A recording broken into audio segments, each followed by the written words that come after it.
segment 2. We are now $250,000 into the show. Yes. Cha-ching. I see my pool getting remodeled now. Your pool. All right. Okay. I don't know. There's so much My going pool on. is a pond right now. I promised myself that this winter I would not let it get green. It just And happens. it's so green now I can't even see the bottom. That's gross. It's bad. That's gross. I'm literally gonna have to spend probably $100 in chlorine just to get it to the point where. And you have to make sure that it'll even clean it. Once I get to the point where I can see the bottom, I'll just vacuum and. Oh, there you go. I got till next May, I know. and I'll wait till June. I promised my husband our pool will be up and running by April 1st, yeah. no matter what. But we have to have it resurfaced, and all the concrete around it has to be dug up and redone. Yeah, that's a lot. expensive. Yeah. Okay. All right, so here we are. Let's go back in time, 3 months ago. Thank you, people, for chiming in. Angela Savage, we love you. You need to be right in this seat. It fits you just fine. Right? Roger and Holly. Oh, my goodness. Lots of people. Thank That's you. right. We love Holly. I haven't seen her in years. I love her. But anyway, okay. Let's go back in time 3 months. 3 months. We're all fat, dumb, and happy. Yes. We're all cashing our $1 million Yep. checks. And then something happened, and of course, like me, whatever. So, Yeah. but we're not going to get into it too deep Yeah. because there's some stuff going Yeah. on. That's okay. But you just didn't sprain it, man, and you snapped it in half. Pretty much, yeah. It happened on a softball field, and I went down and went to the emergency room. X-rays later. Tibia, fibula, One of those little dinky ones. right in the ankle where the ankle bone is. Mm-hmm. It literally went boop. There's my bone, and boop. That's what it looked like. And then it had spiral fracturing going up it. And so Egads. they had to do surgery, and I have a lovely 6-inch plate with 6 screws. Wow. Yeah, it sucks. Yeah, so you've been hobbling around for 3 months. I've been on a scooter. I have a little scooter because for the first 2.5 months, 2.5 months, I was not allowed to put any pressure on it whatsoever. Wow. And when it's your right leg, you can't drive. That's right. You cannot drive. You can't drive. And people are like, I'm missing a leg, and da-da. Getting up to go to the bathroom is a chore. And my house right now is in full gut remodel. That's right, because So it was bare bones and walls and just construction zone. So it's been a huge pain. Wow. But I'm walking on it with a compression boot, Okay. little distances. I still use crutches when I have to. Right. Hopefully by the end of this month, I get the boot off and I go into a brace. And then at that point, I should be able to drive. I'm fingers crossed. Okay. 'Cause, I haven't been working. Yeah, so we Going haven't out. been here, so you haven't been making any money. But we've been No. we've been holding the chair for you, and it's been great, and we've been hanging out and doing your thing. But we're glad I you're back missed you now. guys. Yeah, we're glad we're back now, and we'll get back into next month. We'll get into the regular routine. Now, next month is in 2 weeks, so Yes. so you'll be fired back up, and we'll get back into our regular routine. One thing I don't know if you heard. We're going to talk about this for a second. I don't know if you heard. Because I know you've been out of the loop, so and you Yeah. have no idea what I'm going to say. Like normal show, right? Right. Like That's how we normal. roll. The Lucky Dragon, is Oh, Jenny's How? phone's on. it's amazing. People still don't know. Why do you call me during my show? Okay, so it could be our next guest, which I'll go out and find her during the break. But the Lucky Dragon is closed down. Already. Gone. It's in foreclosure. Yes. It wasn't even open. I don't think it was over a year. It was here and it was beautiful, and then it's gone. Like what happened? Well, I will tell you, and this may be a little controversial. I don't know who that ownership group was, but they sucked. The marketing was bad. Yeah. What marketing there was. Really cool joint. Didn't have a local vibe at all. It's right off the freeway.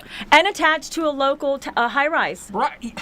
A local high-rise. I saw it's right off the freeway of the 15. Mm-hmm. Okay, so it's literally Easy. near my house. So it's right in the middle of the valley. Yes. Our friend Sarah wishes she had a location there, Right. I'm sure. Okay, because it's right in the middle of everything. And these folks open that thing up, and I'm telling you, because I go by it every day taking my kid to school. You look to the left, And there ain't even any cars None. in the pickup zone. No one's getting picked up. And this is from day one. Yeah. You know, you look into the doors and there's nothing. That was a complete Flop. flop. I mean, it's sad because it employed so many people, which, then you lose your job because most of the time when a new hotel opens, people from other hotels go over there. And I mean, I know the SLS has had trouble. yeah, they're struggling. Maybe they bit off more than they can chew. Yeah. I just said you should have just left the Sahara. You should have just left the I new know. Sahara. But, you Yeah. had 50 years of branding, and then you stick some letters on it that no one understands. What the hell's that mean? But that's okay.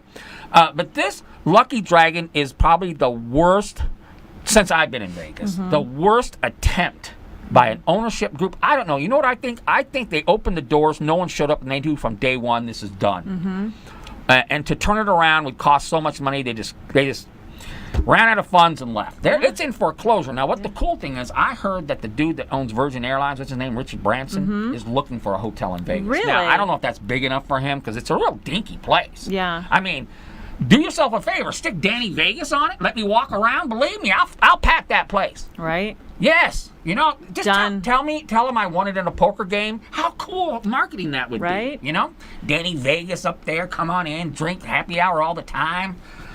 I'm telling you, when people listen to me, they succeed. When they don't, they fail. That's all I know. All I know is, all you folks that run that Lucky Dragon thing, just do me a favor, just move out of town. Okay, just leave. Okay, find the ownership group that can turn that brand new. They didn't buy an old place and they built it remodel brand it. new. They built it brand new. I mean, Well, and what I'm finding, because I've been in the hotel industry for many, many years, is you get these outside executives who really never had a Vegas job. It's a different brand. It's a different beast. You can't come in and run it like a hotel in New York or in Chicago or anywhere because Vegas is just different. And I've dealt with so many directors, managers that have come in and, well, we're going to do X, Y, and Z. Okay, we'll do that, but it's not going to work. You have to cater to the Vegas local for one. right. The employees, two. I don't know if Make your employees happy, your guests will be happy. I just don't know if they just kind of depend on, because there's a lot of Chinese coming to Vegas now. They're on buses everywhere. And they just figured the place would just be full of Chinese every day. And that that's did not not the case, happen. no. It did not happen. And I think I saw one billboard out there. I never saw any I haven't marketing, seen any. Nothing. At the It's grand opening, gone. that was it. The ownership group should be their business card should be taken away. They should be escorted to the airport, put on a Tell me how you really feel. a Southwest or a Spirit Airlines $99 ticket to anywhere, and just get out of our town. And please, bank, whoever owns it now, go find an ownership group that can take that thing over and rename it and just make it rock, because it has great potential to be a cool vibe local millennial location hangout. is perfect. You know? I mean, but they catered it to the Asian clientele, which yes, we have a large majority of them. However, when you build one mindset to one type of person, you're not going to expand. You're not going to grow. Right. Just like Resort World. They've changed their whole concept. They're no longer going that Asian-inspired Right. concept. They're going much broader because Right. somebody did their homework. Right. You know- I don't know. Maybe they had the door facing the wrong way. I don't know. And but that's a huge thing But- when it comes to the Asian culture. I mean, Right. Mandarin Oriental, every year they do. I mean, I opened that property. We Right. did the whole dragon celebration, Right. the cleansing. They cater to a brand, but the brand is extensive. This I one have was no clue. I mean, one. But to make a long story short, and we'll get into, we're finishing up this segment. We're going to get into our guests, which are very cool. But Lucky Dragon, you ain't so lucky. No. That's all I got to say about that. Okay, let's end early because my phone's blowing up. Ken. And we'll be back with Bonefish and our friend Sarah, and it's going to be great. All right, we'll be back.